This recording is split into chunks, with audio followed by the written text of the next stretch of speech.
Hello dear students, I am Rakesh Kumar welcomes you in my YouTube channel New Light Education। तो आपसे एक request है कि अगर आपको ये वीडियो अच्छा लगे तो आप शेयर करें, सब्सक्राइब जरूर करें और कमेंट करेंगे। आज मैं आपको इम्पोर्टेंट बात बताने जा रहा हूँ कि क्लास 10th के आप सभी सीबीएसई बोर्ड्स के स्टूडेंट्स हैं और जो भी आपके फ्रेंड्स हैं उनको आप बताएंगे किस तरह से हम एसएसटी एक सब्जेक्ट है सोशल साइंस जिसमें आप अच्छे मार्क्स कैसे गेन कर सकते हैं। क्योंकि किसी भी सब्जेक्ट की प्रिपरेशन के लिए पहले से प्लानिंग होना बहुत ज़रूरी होता है। अगर आप प्रॉपर प्लानिंग नहीं करेंगे, डायरेक्ट स्टडी करते जाएंगे, पेपर पैटर्न पता नहीं है आपको, तो अच्छे मार्क्स गेन नहीं कर सकते। पेपर पैटर्न में क्या है कि किस तरह के क्वेश्चन आते हैं, कितने वर्ड्स के क्वेश्चन हमें लिखना चाहिए, कैसे राइट करना चाहिए, ठीक है, और किस तरह से हमारा मार्क्स अच्छे गेन करें और राइटिंग्स का भी ध्यान बराबर रखना है हमको। और सबसे पहले ये जरूरी है, इस साल ये भी हुआ है कि ये ईयर बहुत ही स्टूडेंट्स के लिए एक प्रॉब्लम भरा रहा है और क्योंकि क्लास आपको अटेंड करने को ज़्यादा नहीं मिले हैं। जो भी जितने भी स्कूल्स पूरे कंट्री में रहे हैं मोस्टली लगभग 6 से ज़्यादा मंथ तो हम आपने ऑनलाइन स्टडी ही की है। ऑनलाइन स्टडी उतना सक्सेसफुल नहीं होती जितना कि क्लास स्टडी होती है। क्लास में जितना सीखते हैं उस चीज़ का एक अलग इम्प्रेशन होता है और अलग समझने का मेथड रहता है और समझने में ज़्यादा अच्छा आता है क्लास में। लेकिन फिर भी स्टूडेंट्स को इंटरेक्ट करने के लिए आपकी स्टडी बेकार ना हो, मोस्टली स्कूल्स ने ये प्रोविज़न किया कि ऑनलाइन आपको स्टडी से लिंक रखा गया, आपने वर्क कंप्लीट किया और वीडियोस वॉच किए और इससे आपको समझने को सीखने को मिला। तो मैं मान सकता हूँ कि 100% आप नहीं सीखे होंगे, फिर भी 50-60% जरूर स्टडी कर रहे होंगे जो स्टूडेंट अच्छा सीख रहे हैं। फिर भी कुछ बहुत कुछ रह जाता है जिससे हमारी प्लानिंग वीक होती है। प्लानिंग को वीक ना किया जाए और प्रॉपर स्ट्रेटजी से कि कितना हमें पढ़ना है और कैसे पढ़ना है, तभी अच्छे मार्क्स आप गेन कर पाएंगे। अब समझ लीजिए ऐसे स्टूडेंट जिनको पता ही नहीं है कि कंप्लीट सिलेबस हमारा कितना है। मान लीजिए हिस्ट्री में 8 चैप्टर्स दिए हैं तो 3 चैप्टर्स पढ़ लिए हैं आपने, अब लगता है कि रिमेनिंग 5 रह गए अभी पढ़ने को, उसी की आपको चिंता होगी। वो रिमेनिंग 5 नहीं पढ़ने हैं क्योंकि सीबीएसई ने पिछले 2-3 सालों में चैप्टर्स कम किए हैं हिस्ट्री में और इस साल कोविड-19 और लॉकडाउन की वजह से स्टडी अफेक्टेड हुई तो सिलेबस 30% सीबीएसई ने रिड्यूस कर दिया है। ऑल सब्जेक्ट का रिड्यूस कर दिया गया है सिलेबस कि जहां 10 चैप्टर्स हैं तो 7 ही आपको स्टडी करने हैं, ठीक है। तो जो चैप्टर्स नहीं पढ़ने हैं आपको उनकी लिस्ट भी आपको सेंड कर दी जाएगी। लेकिन आज आपको ये समझना है कि हमें अच्छे मार्क्स कैसे गेन करें, कैसे राइट करें। तो सबसे पहले ये जान लेते हैं कि क्वेश्चन टाइप कितने होते हैं हमारे सब्जेक्ट में।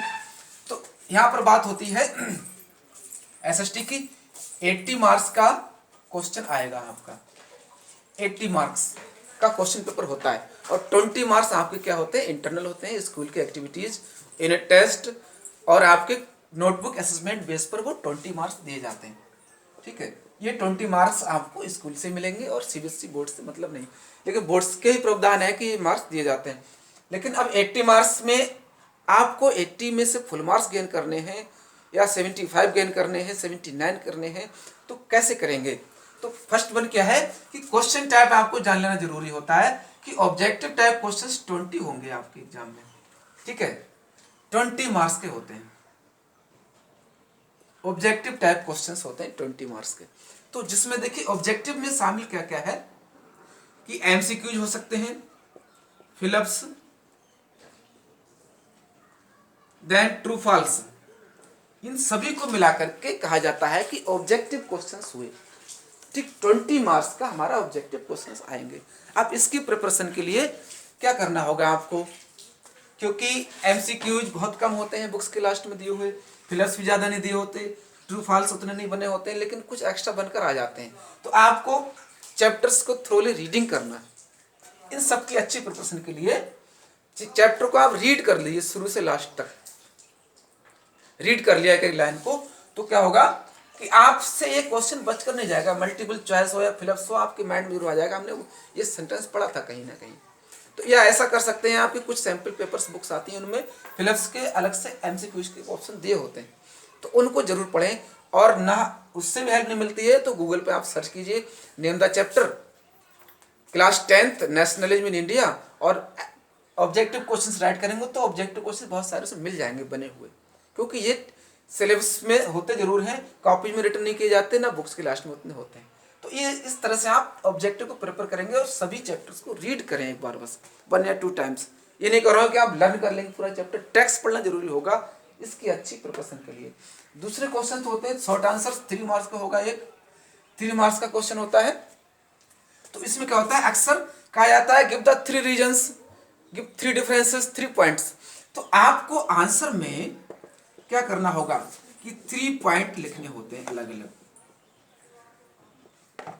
3 पॉइंट पर आंसर देंगे जब 3 मार्क्स पूछा गया है। तो किसी में 3 पॉइंट नहीं पूछे गए अगर, तो आप 3 पॉइंट नहीं बनाएंगे, फर्स्ट सेकंड थर्ड बना सकते हैं ABC।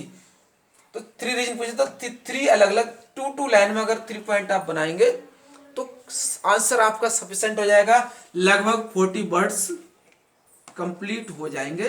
तो आपका ये आंसर 3 मार्क्स का हो जाता है। 30 वर्ड्स वैसे कहा जाता है, लेकिन आप 40 वर्ड्स से कम ना लिखें।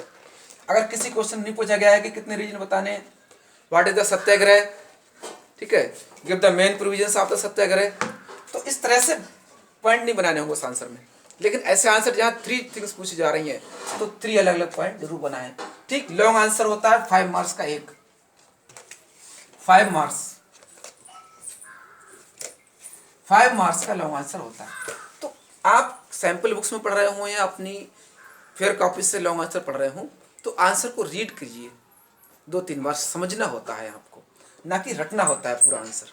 लॉन्ग आंसर को समझ लिया अगर आपने, तो उसमें से लगभग 30-20% लर्न रह जाएगा आपको।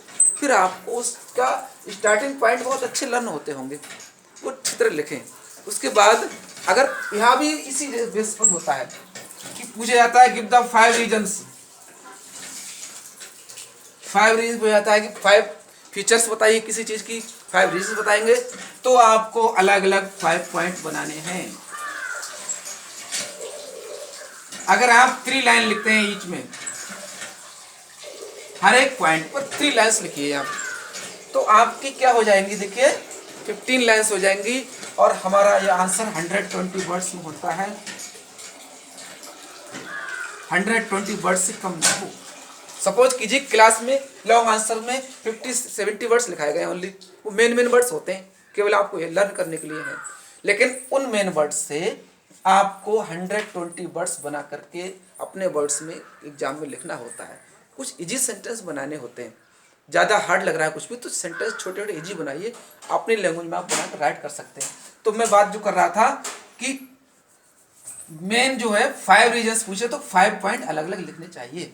अब 5 रीजन्स नहीं लिखते हैं आप, तो क्या है कि मान लीजिए किसी स्टूडेंट ने 3 पॉइंट में लिखा है पूरा आंसर और आपने लिख दिया 150 वर्ड्स आपने 150 लिख दिए हैं, लेकिन पॉइंट 3 बनाए ABC, तो 3 मार्क्स मिलेंगे आपको, 5 मार्क्स नहीं मिल पाएंगे, क्योंकि 3 फीचर्स नहीं है, उस 5 फीचर्स नहीं है, क्योंकि 5 फीचर पूछिए तो 5 लिखनी है, ठीक है, अदरवाइज आपको मार्क्स नहीं मिलेंगे। तो अच्छा क्या है लॉन्ग आंसर मार्क्स गेट करने का कि अलग अलग पॉइंट वाइज मार्क्स पॉइंट बनाए आप, तभी 5 मार्क्स मिलेंगे। ठीक, 3 मार्क्स क्वेश्चन में भी 3 पॉइंट अलग अलग बनने चाहिए, ठीक है। अब बात आती है मैप बेस्ड क्वेश्चन की। 5 मार्क्स में आता है मैप का क्वेश्चन। तो मैप क्या है आपका, एक हिस्ट्री से होगा मैप और ज्योग्राफी से।